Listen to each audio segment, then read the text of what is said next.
excited na ako kasi first time ko to. Sana nga ba ako? Sana di ako maligaw mamaya. Makapagtanong nga muna.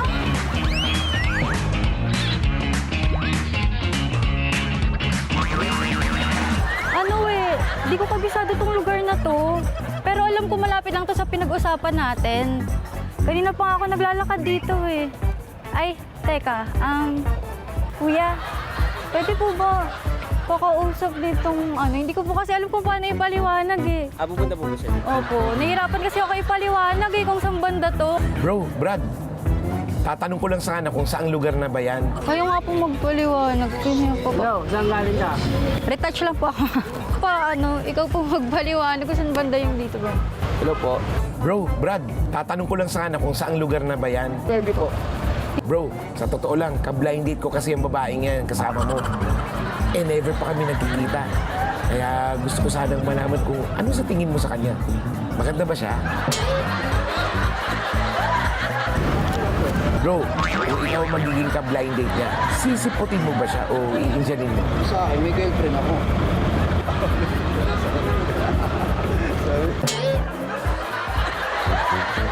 Gusto ko lang malaman kung anong mukha niya. Mukha ba siyang bungangera o palingkera?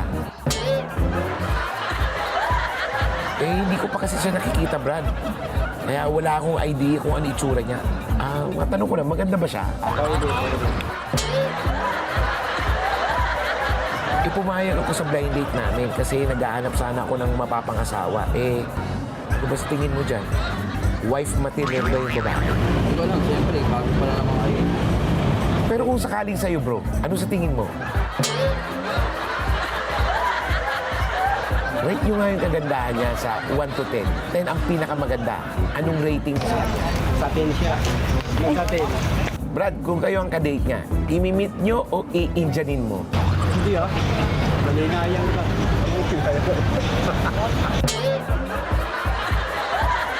Sige, Brad, itutuloy ko yung date namin. Pero kung pwede, pakihatid mo siya sa may TV5 kasi Kuya! Nawawali ka.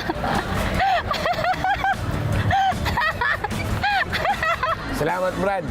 Hindi pa nga pala ako nagpapakilala. Ako nga pala si Wally Bayola. At nasa Wow, Mali Ka! Ito ba? Nawaw nami! Nawaw nami! Wow, mali